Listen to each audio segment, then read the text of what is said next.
Hello बच्चों इस video में हम बात करने वाले हैं जेईई मेन 2024 के 1 फरवरी शिफ्ट 2 के फिजिक्स पेपर के स्पीड सॉल्यूशन के बारे में। और अगर हम बात करते हैं ओवरऑल पेपर की एनालिसिस के बारे में, तो फिजिक्स का पेपर जैसा सारी शिफ्ट में आया है उसी तरह से ये लास्ट पेपर भी रहा और इजी टू मॉडरेट था फिजिक्स का पेपर, और इजीली बच्चे क्या है फॉर्मूला पुट करके आसानी से आंसर क्या पा सकते थे।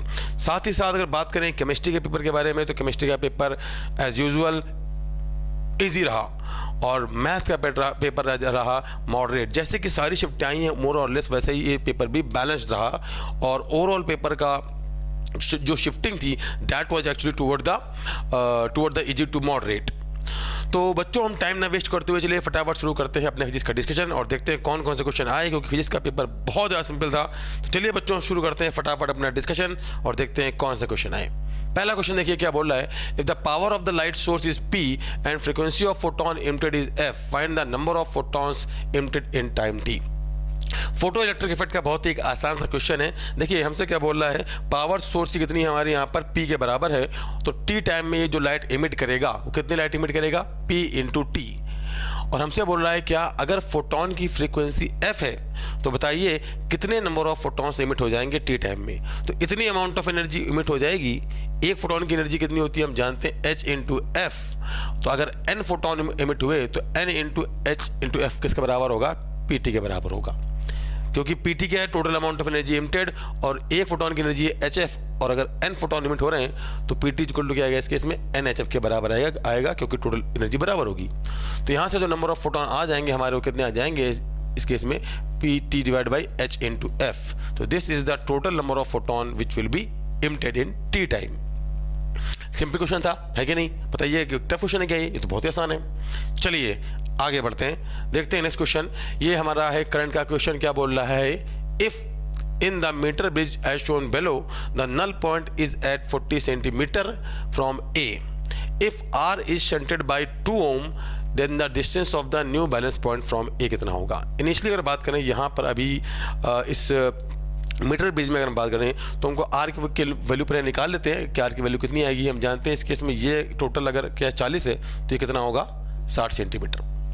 और इस केस में यहाँ से हम पहले R की वैल्यू निकाल लेते हैं, बाद में बोल रहे हैं हम R को अगर शंट कर दें तो नई हमारी जो हैगी नल पॉइंट वो कहाँ मिलेगा। तो देखिए हम जानते हैं इस केस में कितना बनेगा, that 2 ohm divide by R ohm, 2 divide by R is equal to बनेगा 40 डिवाइड बाई 60। तो यहाँ से इसको कैंसिल करेंगे, यहाँ से R कितना आ जाएगा हमारा आ जाएगा 3 ओम, ये कैंसिल होएगा 2/3 आएगा ना, तो यहाँ से कितना आएगा R हमारा 3 ओम आ जाएगा। अब क्या बोल रहा है, अगर हम इस R को शंट कर दें, R को अगर हम यहाँ पे शंट कर दें, मैं अलग कलर से शो कर देता हूँ उसको, अगर हम R को शंट कर दें यहाँ पे कितने ओम से, 2 ओम से शंट कर दें, ठीक है, तो ये जो नल पॉइंट है अब जो है इफेक्टिवली नल पॉइंट कहाँ शिफ्ट होकर जाएगा। तो कोई दिक्कत नहीं है। तो मान लेते हैं उस केस में जब इसको शंट कर देंगे नल पॉइंट कहीं X पे आता है, तो पहले ये निकाल लेते हैं भैया कि ये हमारा कितना होगा। R तो हमारा कितना है 3 ओम, तो अब इसका R इक्विवेलेंट कितना आएगा, R इसका इक्विवेलेंट कितना आएगा 2 इंटू 3 डिवाइड बाई 2 प्लस 3। तो अब इसका R इक्विवेलेंट आएगा 6/5 आ जाएगा। और अगर मैं बोलूँ नल पॉइंट हमें कहाँ मिल रहा है, X लोकेशन में मिल रहा है, तो ये दूरी अगर X है तो रिमेनिंग दूरी होगी 100 माइनस X। तो क्या बनेगा देखिए फॉर्मूला यहाँ पर 2 divide by 6/5 is equal to क्या बनेगा, X दूरी पर आ रहा है नल पॉइंट यहाँ से कहीं पर, डिवाइड बाई क्या बनेगा 100 माइनस X। तो ये ऊपर जाएगा कितना बनेगा 10 divide by 6 is equal to बनेगा X divide by 100 minus X। इसे कैंसिल होगा, ये आएगा कितना 5/3 करते हैं मल्टीप्लाई, क्या बनेगा 500 minus 5x is equal to बनेगा 3x। तो 8x इज इक्वल टू यहाँ से कितना आएगा 500, तो x कितना आ जाएगा हमारा 500 डिवाइड बाई 8। सॉल्व करेंगे इसको तो इसको वैल्यू कितनी आएगी, यहाँ पर सॉल्व करते हैं कितना आएगा 8 से 48, तो आएगा ये 62.5 मीटर के बराबर आ जाएगा। तो हमारा जो इस केस में जो नया नल पॉइंट आएगा that will be actually 62.5 metre away from A। तो हमारा आंसर क्या बन जाएगा इस केस में, C will be our answer. बस हमें कुछ नहीं करना था, यहाँ पर मीटर ब्रिज की जो इक्वेशन होती है R1/R2 equal to X divide by L divide by 100 minus L, उस इक्वेशन को लगाना था and we will easily can get the answer. चलिए भाई देखते हैं हमारा नेक्स्ट क्वेश्चन क्या है। नेक्स्ट क्वेश्चन देखिए क्या बोल रहा है, the particle is moving in a circular path of radius r with speed v such that its speed is proportional to radius as v proportional to r की power -3/2। Then how does time period of the revolution depends upon R. ये तो बहुत ही आसान question है भाई। T is equal to क्या है 2πr/v होता है। हमसे बोल रहा है v is proportional to r की पावर -3/2। तो यहाँ पर v को लिखूंगा यहाँ से, कितना बनेगा t इज इक्वल टू बनेगा 2π/r। नीचे क्या आएगा, मान लेते हैं v इज इक्वल टू क्या है एग्जाम्पल के लिए k इंटू r की पावर -3/2 है ना, k इज ए कॉन्स्टेंट। तो यहाँ लिख दो k इंटू r की पावर -3/2। तो t जो आएगा कितना आएगा 2π/k इंटू r की पावर आ जाएगा 5/2 आ जाएगा, माइनस है ना, r की पावर 5/2 आ जाएगा। तो हमारा जो टाइम पीरियड है वो इस केस में क्या है, t is proportional to r की पावर 5/2। तो r की पावर n के अगर प्रोपोर्शनल है तो n यहाँ पे कितना है बच्चों, that is actually 5/2। Straight forward question था। नेक्स्ट देखते हैं कहानी। नेक्स्ट देखिए क्या बोल रहा है, in the given circuit find the electric current drawn from the battery.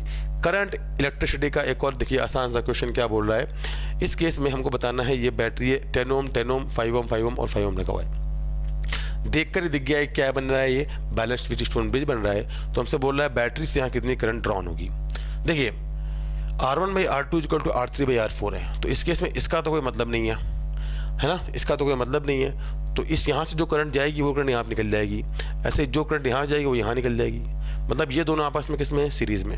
तो ये बनेगा 15 और ये दोनों सीरीज में है, तो ये भी कितना बनेगा 15। इसके बाद दोनों किस में है, पैरेलल में। तो 15 और 15 बनेगा 15/2। तो कितनी करंट विड्रॉन होगी सर्किट से, 10 divide by net R equivalent 15/2 आ जाएगी। तो यहाँ पे 5 उड़ा दो, ये बनेगा 2, यहाँ बनेगा 3। करंट ड्रॉन फ्रॉम बैटरी आएगा 4/3 एम्पीयर। और कितने आसान क्वेश्चन आ रहे हैं बताओ, इतने आसान क्वेश्चन आते हैं, बड़ा सिंपल क्वेश्चन था है कि नहीं, खड़ा आंसर हो जाएगा। चलिए भैया नेक्स्ट दिखाओ। नेक्स्ट क्या बोल रहा है, देखो भी एक और आसान क्वेश्चन है भाई। A charged particle of mass m and q in a vertical plane stays in equilibrium in an electric field as shown. Find the value of q. ये एक चार्ज q है, इसका मास m है और यहाँ पे वर्टिकल इलेक्ट्रिक फील्ड करती है ऊपर की तरफ एडजस्ट। अगर ये चार्ज पार्टिकल इस समय इक्विलिब्रियम में है तो हमें बताना है कि इस केस में यहाँ पर जो चार्ज q की वैल्यू क्या होगी। तो देखो भाई हम जानते हैं इस पर इलेक्ट्रिक फील्ड की वजह से एक फोर्स आएगा q इंटू ई, और ग्रेविटेशनल फील्ड में रखा हुआ है तो mg फोर्स नीचे लगेगा। अगर इक्विलिब्रियम में है तो इस पर नेट फोर्स क्या होगा, बैलेंस्ड। मतलब Q into E is equal to कितना होना चाहिए, mg। तो यहाँ से Q कितना आ जाएगा, mg डिवाइड बाई ई। तो हमारा जो यहाँ पे चार्ज Q की वैल्यू आएगी that will be actually mg/e हो जाएगी। आसान क्वेश्चन था कि नहीं। चलिए भैया नेक्स्ट दिखाओ कहानी। फटाफट क्वेश्चन होते आ रहे हैं, है कि नहीं। It's a speed solution, very speed से फटाफट क्वेश्चन होंगे। क्या बोल रहा है, in Young's double slit experiment slit separation is 4 centimetre. Slit separation is 4 centimeter and the separation between the slit and screen is कितना है 1.5 meter. A wave of wavelength 2 centimeter is incident on slit, then find the angular width of the fringe. देखिए यहाँ पे angular width है और मैं यहाँ पे क्या थोड़ा बच्चों को थोड़ा घुमाने की कोशिश की है। हम जानते हैं फ्रिंज विड्थ की लोकेशन क्या आती है, ये आती है d λ/d। Angular fringe width क्या होती है, beta divide by capital D। ये होती है हमारी λ/d के बराबर आ जाएगा। तो हमारी जो यहाँ पे एंगुलर फ्रिंज विड्थ की वैल्यू आएगी दैट विल बी λ/d। हमको यहाँ पे कैपिटल D की कोई ज़रूरत नहीं है। तो बच्चों को यहाँ सोचते कि कैपिटल D क्यों दे रखा है, उसके हमें यहाँ कोई ज़रूरत नहीं है। लैम्डा कितना आएगा, लैम्डा हमें दे रखा है इस केस में कितना, इस 2 सेंटीमीटर, और D कितना दे रखा है हमको यहाँ पे 4 सेंटीमीटर। तो कितना बन जाएगा, दैट विल बी 0.5 रेडियन। तो इस केस में जो क्या बन जाएगा, थीटा जो आएगा हमारा कितना बन जाएगा 0.5 रेडियन। हमें यहाँ पे ध्यान देना था, हमसे क्या पूछा है, एंगुलर फ्रिंज विड्थ। यहाँ पर हमें कैपिटल D की कोई ज़रूरत नहीं है, हमको बच्चों को क्या थोड़ा घुमाने की कोशिश की है। चलिए भैया नेक्स्ट कहानी देखी जाती है। ये लो भैया एक और आसान क्वेश्चन। क्या बोल रहा है, 2 trains are moving along parallel tracks along the north and south. If train A has velocity 20 meter per second toward north, तो ट्रेन A की जो वेलोसिटी है, velocity of VA, that is actually 20 metre पर second toward north, ऊपर की तरफ। And train B has velocity 20 metre पर second toward south. Train B की वेलोसिटी किधर है, नीचे की तरफ, 20 मीटर पर सेकेंड कितनी 30 मीटर पर सेकेंड टुवर्ड साउथ। तो हमसे क्या पूछ रहा है, find the velocity of train B with respect to A।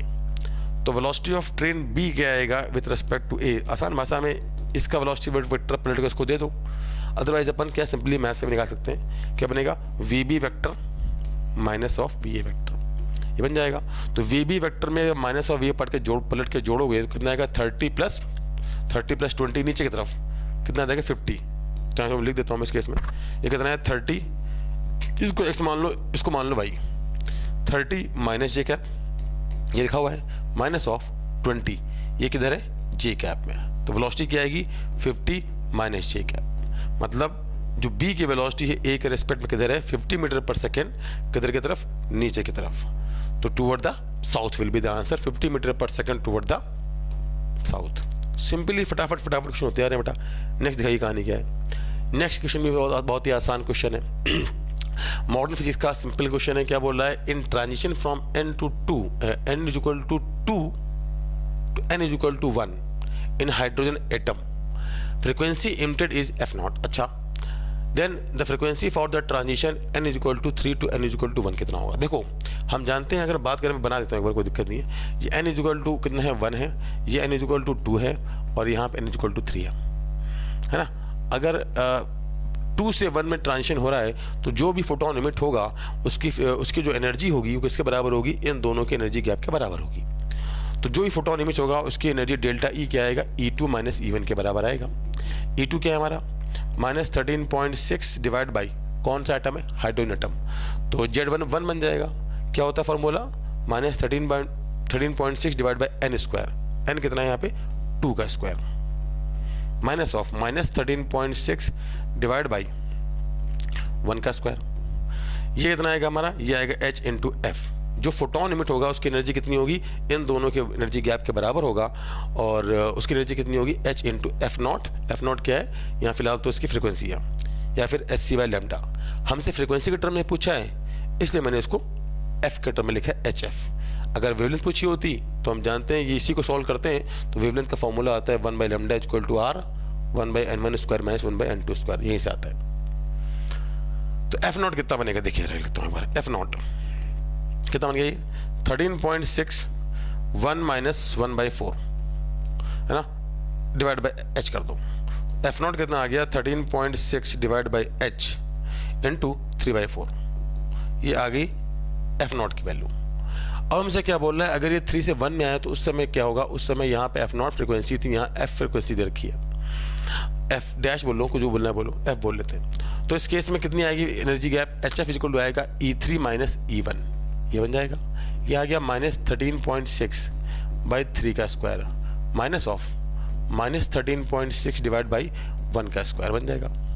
इसको सॉल्व करेंगे कितना बनेगा, ये 13.6 1 माइनस 1 बाई 9, तो ये कितना आ जाएगा HF।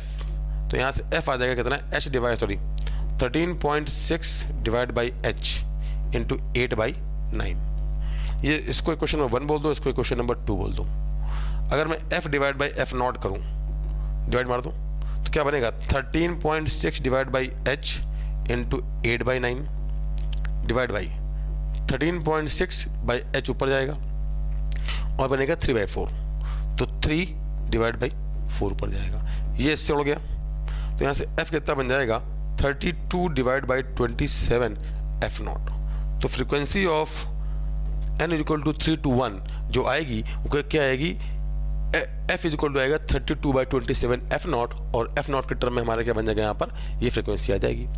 सिंपली हमने करना क्या था, बस जो एनर्जी गैप होगा दोनों सेल के बीच का, दोनों सेल के बीच का, उसके लिए हमको किसके बराबर करना था, H इंटू एफ के बराबर करना था, क्योंकि जो भी फोटोन इमिट होगा उसकी एनर्जी उन दोनों के बैंड गैप के बराबर होगी।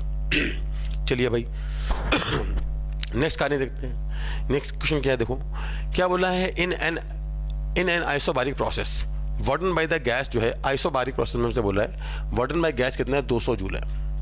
If the adiabatic constant of the gas is 1.4 then the heat supplied to gas during this process. तो हम जानते हैं बेटा क्या कि इस केस में वार्डन बाय द गैस जो आएगा किसमें, आइसोबारिक प्रोसेस में, वो होता है P डेल्टा V, या इसी को लिख सकते हैं NR डेल्टा T। कितना हमको दे रखा है इस केस में, दे रखा है 200 जूल। और अगर हम बात कर रहे हैं केस में आइसोबारिक प्रोसेस में, तो जो हीट देनी पड़ेगी वो कितना है, Q इक्वल टू आएगा NCP डेल्टा T। CP क्या है, specific heat capacity at constant pressure, NCP delta T ये बनेगा। CP क्या होता है हमारा, CP जो होता है वो होता है gamma R divide by gamma minus 1, ये होता है इंटू डेल्टा T।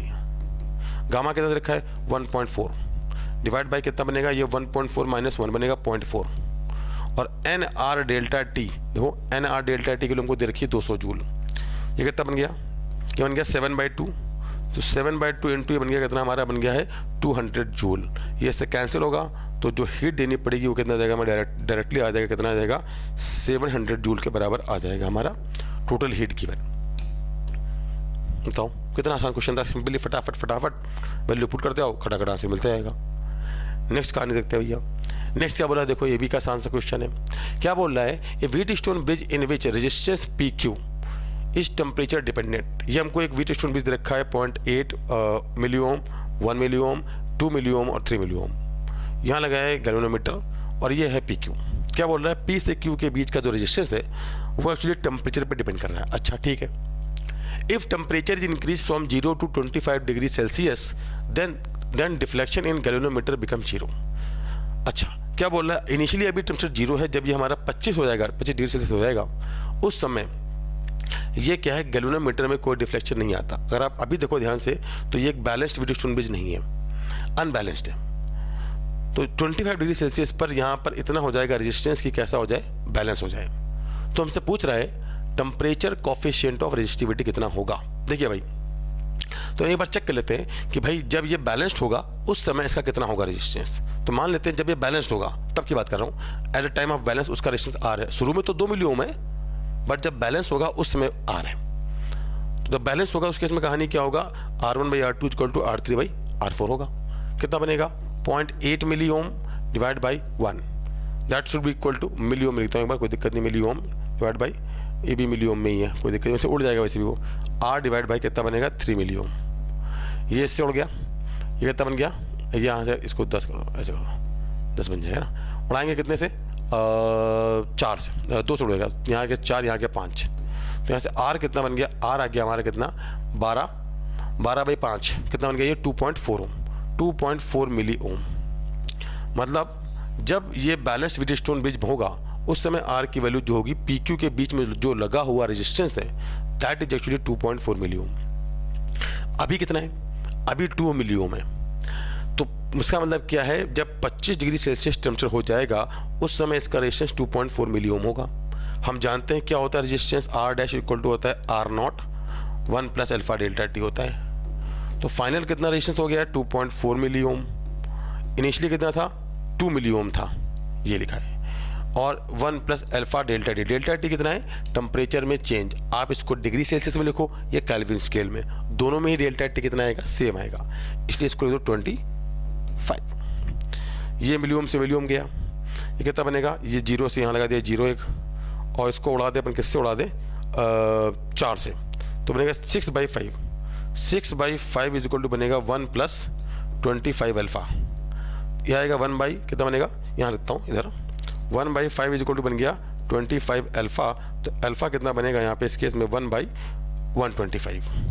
सॉल्व करने का तरीका देखिए, 1000 यहाँ 1000 से क्या मल्टीप्लाई, 1000 से डिवाइड, मतलब 10⁻³ से डिवाइड, ये आएगा 8। तो अल्फा ऐसा आ जाएगा 8 इंटू 10⁻³ डिग्री सेल्सियस की पावर -1, जो कितना होगा हमारा इस केस में, that will be actually 0.008 into degree Celsius की पावर -1। ये अल्फा बन जाएगा हमारा इस केस में। तो क्या हुआ इस केस में, ए विल बी आवर आंसर। हमसे अल्फा पूछ रहा था what will be the coefficient of resistivity. तो अपन ने कुछ नहीं किया बस क्या किया, इनिशियली ये एक अनबैलेंस्ड व्हीट स्टोन ब्रिज है, और जब ये बैलेंस्ड व्हीट स्टोन ब्रिज होगा उस समय फाइनली इसका निकाल लिया रेजिस्टेंस, और वो फाइनल जो रेजिस्टेंस होगा वही 25 डिग्री सेल्सियस पर होगा, क्योंकि तभी ये बैलेंस होगा। इसका बाद में लगा दिया R dash equal to R0 1 plus alpha delta D, and from here we can find directly value of alpha. चलिए भाई नेक्स्ट क्वेश्चन देखते हैं क्या बोल रहा है। ये तो एकदम बहुत ही आसान क्वेश्चन, देखो क्या बोल रहा है बेटा, a source produces electromagnetic wave of frequency 60 milli hertz, then what is the wavelength of wave in vacuum. तो हम जानते हैं C इक्वल टू कितना बनेगा इस केस में, F इंटू लेमडा। लेमडा पूछ रहा है, क्या बनेगा, C divide by F। C क्या है, speed of the electromagnetic wave, जो कि स्पीड ऑफ लाइट के बराबर होगी। कितनी होगी हमारी ये, 3 इंटू 10⁸ डिवाइड बाई, ये कितना है 60 इंटू 10⁻6 बन जाएगा। ये इससे उड़ गया, यहाँ बनेगा कितना, यहाँ बचेगा 100। ये इससे उड़ गया तो बनेगा 30, और 30 डिवाइड बाई 6 बनेगा 5। तो लैम्डा कितना आ जाएगा यहाँ से, डायरेक्टली हमारा आ जाएगा 5 metre, which will be the wavelength of the electromagnetic wave बताओ, सीधा फॉर्मूला लगाना था और कुछ करना ही नहीं था। नेक्स्ट देखते हैं। नेक्स्ट देखिए क्या बोल रहा है, if the RMS velocity of hydrogen gas at volume if the hydrogen gas molecule is V naught, then find the RMS velocity of oxygen molecule at the same temperature। तो V RMS क्या होता है, हम जानते हैं 3RT/m होता है, 3RT/m इसका रूट है ना, ये होता है। तो अगर हम बात करें किसके लिए, हाइड्रोजन गैस के लिए, वो है V naught। तो क्या बनेगा, रूट के अंदर 3RT बाई हाइड्रोजन गैस का मॉलिक्यूलर वेट होता है 2, जबकि ऑक्सीजन के लिए मान लेते हैं V डैश है, कितना बनेगा 3RT डिवाइड बाई आएगा 32। तो एक काम करो, इसको इसके टर्म में ले आओ, 2 के टर्म में ले आओ, तो 2 इंटू क्या लिखो, 16 इंटू 2, 16 बाहर आएगा, कितना बनेगा, रूट के अंदर 3RT/2 और 16 बाहर आएगा तो क्या बनेगा, रूट के बाहर 1/4 बन जाएगा। ये लिखा है V नॉट, तो V डैश कितना बनेगा हमारा, V नॉट/4 बन जाएगा। तो इस केस में अगर देखा जाए तो जो ऑक्सीजन की के लिए आर्मस वेलोसिटी है वो किसके बराबर है, वो सेम टेम्परेचर पर किसके बराबर है, हाइड्रोजन की आर्मस वेलोसिटी के 1/4 के बराबर है। तो आंसर क्या बन जाएगा हमारा इस केस में, C will be our correct option. चलिए भाई नेक्स्ट कहानी देखते हैं। नेक्स्ट भाई क्या क्वेश्चन है, ये भी एक बहुत ही स्टैंडर्ड क्वेश्चन है रोटेशन का। क्या बोल रहा है, a solid sphere is rolling purely with speed v on a horizontal surface, it rolls up on an inclined plane and stops at height h, then height h is equal to, और g क्या है हमारा, acceleration due to gravity है। तो कहानी क्या बोल रहा है कि यहाँ पे ये एक इंक्लाइन सरफेस है, ऐसा एक इंक्लाइन सरफेस है, और ये एक स्फीयर है जो कि यहाँ पे क्या है, प्योर रोलिंग करते हुए जा रहा है v स्पीड से और ओमेगा से घूमता हुआ जा रहा है, और ये कहीं पर h हाइट पे जाके यहाँ पे कहीं रुक जाता है। इंस्टेंटेनियसली यहाँ पे क्या होता है, रेस्ट पे आता है ये ग्राउंड से h हाइट पर। तो हमसे h की वैल्यू पूछ रहा है। देखो बेटा, हम जानते हैं कि जब ये स्फीयर रोल करते हुए इस पूरे सरफेस पे जाएगा तो फ्रिक्शन जो है वो कोई वर्णन करेगा नहीं, क्योंकि बॉटम मोस्ट पॉइंट क्या होगा, रेस्ट पे। So we can apply mechanical energy conservation here, है ना। तो क्या बनेगा, UI plus KI is equal to क्या बनेगा, U final plus K final, क्योंकि इस केस में सिर्फ और सिर्फ ग्रेविटी वर्णन करेगा जो कि इंटरनल कंजर्वेटिव फोर्स है अर्थ मास सिस्टम के लिए। So we can apply mechanical energy conservation here. तो अगर मैं बोलूँ कि यहाँ पे इनिशियली ये जो है, जो इसके सेंटर ऑफ मास का लेवल है वो क्या है, पोटेंशियल एनर्जी का लेवल 0 है। तो इनिशियल पोटेंशियल एनर्जी कितनी आएगी, 0। इनिशियली जो ट्रांसलेटरी काइनेटिक एनर्जी वो आएगी ½ mv² प्लस एक रोटेशनल काइनेटिक एनर्जी भी आएगी ½ I ω²। I को मैं लिख देता हूँ वैल्यू, I की वैल्यू लिखता हूँ, I कितना बनेगा 2/5 mr², ½ I ω², ओमेगा कितना बनेगा v/r, तो v²/r²। ये क्या लिखा है, ½ I ω²। तो translatory kinetic energy plus rotational kinetic energy. Finally जब इसका centre of mass h height पे चला गया तो कितनी आएगी इसकी पोटेंशियल एनर्जी, जहाँ पे जाके रुका है mgh। और क्योंकि ये रेस्ट पे है इसलिए इस वजह से इसकी ट्रांसलेटरी काइनेटिक एनर्जी v भी कितनी होगी, 0, और रोटेशनल काइनेटिक एनर्जी भी 0 होगी, क्योंकि ये बॉडी प्योर रोलिंग मोशन कर रही है। तो अगर v 0 होगा तो ओमेगा भी 0 होगा। देखो इधर, ये इससे गया, ये 2 से 2 गया, ये लिखा है 1/2 mv², ये लिखा है 1/5 mv², तो बनेगा 7/10 mv² बराबर कितना आएगा, mgh।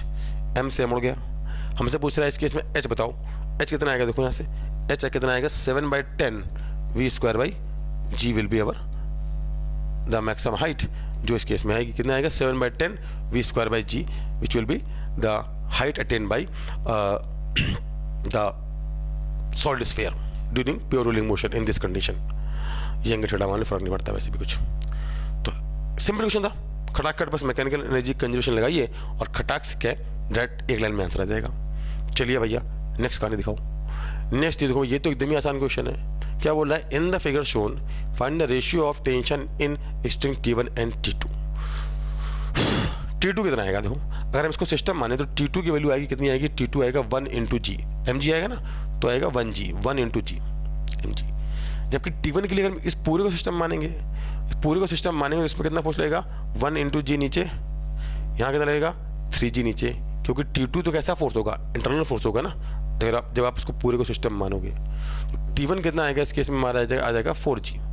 हमसे T1/T2 पूछ रहा है तो कितनी वैल्यू आएगी, T1/T2 आ जाएगा, यहाँ से कितना आ जाएगा हमारा आ जाएगा, that will be 4। Simple question आते हैं, बताओ कितने, हाय भगवान। चलो दिखाओ नेक्स्ट।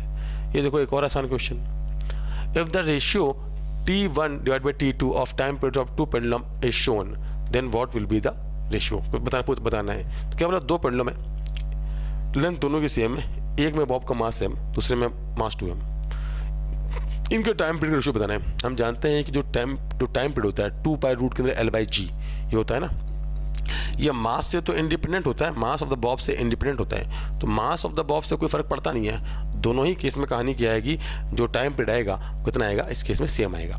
तो T1 बाई अगर बात की जाए T2, दोनों ही क्या लेंथ सेम है, दोनों का टाइम पीरियड क्या आएगा, सेम आएगा, इसलिए इनका रेशियो भी क्या आएगा, 1 आ जाएगा। सिंपल खटाखट हो जाएगा। नेक्स्ट चलिए भाई, नेक्स्ट क्वेश्चन देखते हैं बच्चों क्या बोल रहा है। There are two cubical Gaussian surface carrying charges as shown, find the fluxes through the surface C1 C2। क्या बोल रहा है यहाँ पर, दो क्यूब है एक्चुअली, ये एक बड़ा क्यूब है C2 और उसके अंदर एक छोटा क्यूब रखा हुआ है C1। तो हमको बताना है कि इनके थ्रू जो फ्लक्स पास होकर जाएगा उसका रेशियो क्या होगा। तो अगर हम छोटा वाला क्यूब देखें बेटा, तो हम जानते हैं गॉस लॉ क्या होता है। गॉस लॉ क्या होता है कि किसी क्लोज गॉसियन सरफेस से पास होकर जाने वाला जो टोटल फ्लक्स होता है वो Q enclose by epsilon not के बराबर होता है। तो C1 वाला जो क्लोज सरफेस है, इसके थ्रू जो फ्लक्स पास होकर जाएगा वो कितना होगा, Q बाय एप्सिलॉन होता है ना, Q enclose by epsilon not. तो इसके अंदर कितना चार्ज रखा है, 2Q रखा है। तो फ्लक्स थ्रू C1 कितना आएगा, 2Q divide by epsilon not, Q enclose by epsilon not. इसके अंदर कितना चार्ज रखा है, 2Q, ये तो बाहर रखा हुआ है कि नहीं, इस C1 वाले क्लोज क्यूब के बाहर रखा है 3Q, तो ये तो इंक्लूड होगा नहीं C1 वाले के लिए। तो C1 के थ्रू जो फ्लक्स है वो कितना है, ये 1 है, उसको बोलता हूँ φ1। और बड़े वाले क्यूब के थ्रू जो फ्लक्स होगा, इस बड़े वाले क्यूब के अंदर टोटल चार्ज कितना रखा है, 2Q और 3Q। ये 2Q वाला चार्ज भी तो क्या है, बड़े वाले क्यूब के अंदर ही है ना। तो टोटल फ्लक्स जो आएगा C2 के थ्रू कितना बनेगा, total charge 5Q divide by epsilon not. क्या आएगा इनका रेशियो, φ1 डिवाइड बाय φ2 निकालोगे, इस केस में कितना बन जाएगा यहाँ पर, दैट विल बी 2/5। तो डायरेक्ट आंसर क्या बनेगा हमारा, 2 ratio 5 will be our answer. आसान क्वेश्चन चल रहे हैं भैया, है कि नहीं है। नेक्स्ट कहानी देखते हैं। नेक्स्ट देखो, ये भी कितना आसान क्वेश्चन है। Find the number of significant digit in the number. तो यहाँ पे अगर बात करें तो यहाँ पे सारे ही नंबर जो है वो क्या है, सिग्निफिकेंट है, क्योंकि हम जानते हैं इसके पॉइंट के पहले कोई अगर नंबर आ रहा है यहाँ पर और उसके पहले जीरो, उसके पहले क्या है, कोई नॉन जीरो डिजिट है, तो पॉइंट के पहले के सारे नंबर क्या हो जाएंगे, हमारे सिग्निफिकेंट हो जाएंगे। तो ये सिग्निफिकेंट है। ऐसे अगर बात करें यहाँ पर, अगर पॉइंट के बाद आखिरी में एंडिंग में कोई नंबर है, एंडिंग में कोई नंबर आ रहा है जो कि नॉन जीरो है, तो बीच वाले जीरो भी क्या है, सिग्निफिकेंट डिजिट बन जाते हैं। तो ये भी हमारा एक सिग्निफिकेंट डिजिट है और ये भी है। तो टोटल कितने आएंगे इस केस में, 4, there will be 4 significant digit in this digit actually. चलिए नेक्स्ट देखते हैं। नेक्स्ट कहानी क्या बोल रहा है, आसान सा क्वेश्चन है। A ball of mass 120 gram is moving with initial velocity 25 meter per second, stopped by a external force in 0.15 second. Find the value of F in Newton. तो हम जानते हैं F इक्वल टू कितना होता है भैया, delta P by delta T के बराबर होता है। इनिशियली बॉल का मोमेंटम था M इंटू V, फाइनली कितना हो गया, 0। मोमेंटम में चेंज कितना हुआ, इनिशियल मोमेंटम था कितना, mv, बाद में कितना हो गया, 0। तो मोमेंटम में चेंज किसके बराबर है, mv के बराबर है। और डेल्टा टी कितना है, डेल्टा टी जो है इस केस में डेल्टा टी हमारा कितना है, 0.5 सेकेंड। तो हमारा इनिशियल मोमेंटम में चेंज किसके बराबर है, m इंटू वी के बराबर है। m कितना है, बॉडी का इनिशियल मास, बॉडी का मास, और v क्या है, उसकी इनिशियल वेलोसिटी। और फाइनल मोमेंटम कितना हो गया इस केस में, 0 हो गया है। तो डेल्टा पी हमारा mv आ जाएगा। mv कितना है, m है 120 ग्राम 10⁻³ v कितना है, 25 मीटर पर second, m into V. By time कितना है, 0.15 second. This will be the force applied by this external force on the ball. कितना आएगा इस केस में, ये आ जाएगा हमारा, इसको सॉल्व करते हैं, कितना बनेगा, ये बनेगा 300। अगर 25 इंटू 12 करें तो मतलब 300 और यहाँ पे लगेगा 0, तो बनेगा 3000 इंटू 10⁻³ ठीक है, ये इससे उड़ गया, डिवाइड बाई 0.15। तो F कितना बन गया इस केस में, देखो जाएगा ऊपर, तो बनेगा 300 डिवाइड बाई 15, कितना आएगा इस केस में, इट विल बी 20 न्यूटन। तो सिंपली जो इस केस में फोर्स की वैल्यू आ जाएगी न्यूटन में, कितनी होगी, that will be actually 20 Newton in the answer. चलिए भाई बढ़ते हैं हमारे लास्ट क्वेश्चन की तरफ। क्या है देखो, बोल रहे हैं find the ratio of the charge on 4 microfarad to the 2 microfarad in steady state. हमको यहाँ पे सर्किट दे रखा है, इस सर्किट में हमसे बोला है स्टेडी स्टेट में क्या है, ये यहाँ पे देखते हैं क्या सर्किट है। ये 4 ओम ये लगाया गैलोरीमीटर, ये 2 ओम का है, और ये 2 ओम का लगा रजिस्टर। यहाँ लगा है कैपेसिटर 4 माइक्रोफैराड, यहाँ लगा है 2 माइक्रोफैराड और 8 वोल्ट की लगी है बैटरी। हमसे बोल रहा है स्टेडी स्टेट में क्या होगा चार्ज का ratio on 4 microfarad to the 2 microfarad के कैपेसिटर में। तो हम जानते हैं स्टेडी स्टेट में तो ये दोनों जो कैपेसिटर हैं वो ओपन हो जाएंगे, इस वाली ब्रांच में कोई करंट नहीं जाएगी, इसमें भी कोई करंट नहीं जाएगी। तो जो भी करंट फ्लो करेगी वो कैसे फ्लो करेगी, देखो यहाँ पे ऐसे होते फ्लो करेगी, ऐसे जाएगी 4 ओम के थ्रू होते हुए, गैल्वेनोमीटर से होते हुए ऐसे, फिर यहाँ पे 2 ओम से होते हुए यहाँ पर आएगी करंट, ऐसे करंट फ्लो करेगी। तो ये हमारा क्या होगा, करंट का पाथ होगा। तो जब करंट ऐसे फ्लो कर रही है इस केस में अगर देखा जाए तो इफेक्टिव रेजिस्टेंस इस सर्किट का कितना आएगा, 4 ओम, 2 ओम और 2 ओम। नेट इफेक्टिव रेजिस्टेंस आएगा 8 ओम। और कितने वोल्ट की लगी है बैटरी, ये पाथ होगा हमारा करंट का, ऐसा पाथ। और इस केस में एक बैटरी कितने वोल्ट की लगी है, 8 वोल्ट की। तो करंट कितना आएगा, 8 डिवाइड बाई 8, 1 एम्पीयर का करंट फ्लो करेगा। अगर हमको निकालना है चार्ज तो हमें क्या निकालना पड़ेगा, इनके अक्रॉस स्टेडी स्टेट में कितना आ रहा है पोटेंशियल ड्रॉप 2 माइक्रोफैराड के कैपेसिटर के across as well as 4 microfarad के कैपेसिटर के अक्रॉस। देखो इधर अगर मैं बोलूँ ये कितना है, ये पॉइंट 0 वोल्ट पे, तो ये भी 0 पर होगा। ऐसे इधर देखो, ये पॉइंट अगर 8 वोल्ट पे हो, ये 0 पे तो ये 8 पे, तो ये कितने पर होगा, 8 वोल्ट पे। ठीक है, बढ़िया है, आगे बढ़ते हैं। तो हमें निकालना है इस केस में कितना आएगा इसके across, what you call this thing, delta we. कितनी करंट फ्लो कर रही है, करंट फ्लो कर रही है हमारी कितनी, 1 एम्पीयर की करंट फ्लो कर रही है। तो इधर देखो, अगर मैं इसकी बात करूँ, इस पॉइंट की बात करूँ, तो ये पॉइंट जो है ये तो हमारा 0 वोल्ट पर है। जब करंट फ्लो कर रही है ऐसे यहाँ पर, तो ये टोटल कितना रेजिस्टेंस है, 4 ओम का रेजिस्टेंस है। तो कितना ड्रॉप आएगा, V equal to I R. I कितना है, 1 एम्पियर। करंट फ्लो कर रही है यहाँ पे कितनी, 1 एम्पियर की करंट फ्लो कर रही है ना, 1 एम्पियर। तो कितना ड्रॉप आएगा इस केस में, ड्रॉप आएगा 4 वोल्ट का। ये पॉइंट है 0 पे, मतलब ये पॉइंट कितने पर होगा, ये पॉइंट हमारा होगा 4 वोल्ट पे, क्योंकि जब 4 वोल्ट पे होगा तभी तो यहाँ से यहाँ तक जाने में ये पॉइंट 0 पाएगा, क्योंकि इसके अक्रॉस, इस पूरे 4 ओम के अक्रॉस 4 वोल्ट का ड्रॉप आ रहा है। तो ये पॉइंट 0 पे है, मतलब ये पॉइंट कितने पर होगा, 4 वोल्ट पे। तो हमको 2 माइक्रोफैराड के अक्रॉस डेल्टा वी तो मिल गया, ये 0 पे तो ये भी 0 पे आएगा ना। तो 2 माइक्रोफैराड के अक्रॉस हमको मिल गया डेल्टा वी, कितना है, 4 वोल्ट। इसकी बात भी कर लेते हैं। देखो ये पॉइंट कितने पर, 8 वोल्ट पर है, हमको ये पॉइंट चाहिए। तो इस केस में कहानी क्या है, जब बात की जाए इसमें कितने करंट फ्लो कर रही है, इसमें भी करंट आ रही है 1 एम्पियर, और कितना है, ये लगाया 2 ओम, मतलब इसके क्रॉस ड्रॉप आएगा 2 वोल्ट का। ये 0 पर है, मतलब ये पॉइंट कितने वोल्ट पर है, 2 वोल्ट पर है। तो बस 4 माइक्रोफैराड के क्रॉस भी हमको मिल गया, कितना आएगा कैपेसिटर हमारा, डेल्टा भी आएगा 6 वोल्ट। तो लिखता हूँ भाई, देखो तो अगर मैं इसके क्रॉस जो चार्ज उसको बोलता हूँ Q1 और इसके क्रॉस चार्ज बोलता हूँ Q2, तो Q1 देखिए क्या बनेगा, Q1 क्या बनेगा, Q equal to C into V. C कितना है, 4 इंटू 6, तो 4 इंटू 6 माइक्रोकुलाम चार्ज आएगा, है ना, क्योंकि ये माइक्रोफैराड में है। और ऐसे अगर बात करें इसके क्रॉस कितना चार्ज आएगा, ये है कितना, ये हमारा 4 वोल्ट का ड्रॉप है और ये लगाया 2 वोल्ट, तो क्या बनेगा, 4 इंटू 2 माइक्रोकुलाम आ जाएगा। तो ये 4 से 4 उड़ गया, माइक्रोकुलाम से माइक्रोकुलाम उड़ गया, ये कितना बन गया, यहाँ से Q1 बाई Q2 का जो रेशियो आएगा कितना बनेगा इस केस में, दैट विल बी एक्चुअली 3। तो ये हमारा बन जाएगा इस केस में क्या, ratio of the charge passing through this, ratio of the charge across 4 microfarad and the 2 microfarad. तो बच्चों ये था हमारा क्या इस पूरे पेपर का डिस्कशन, और आई होप आपको देख समझ में आएगा एक्चुअली कि पेपर कितना ज़्यादा सिंपल आया था। और ऐसे ही सारे पेपर आए हैं जेईई मेंस के सारी शिफ्टों में। आप इस पेपर को चेक करके बताइए आपके फिजिक्स के पेपर में कितने, इस पर्टिकुलर पेपर में कितने आ रहे हैं मार्क्स, कमेंट बॉक्स में बताइए हमें। हम मिलते हैं बच्चों अपने नेक्स्ट वीडियो में, तब तक के लिए ऑल द वेरी बेस्ट।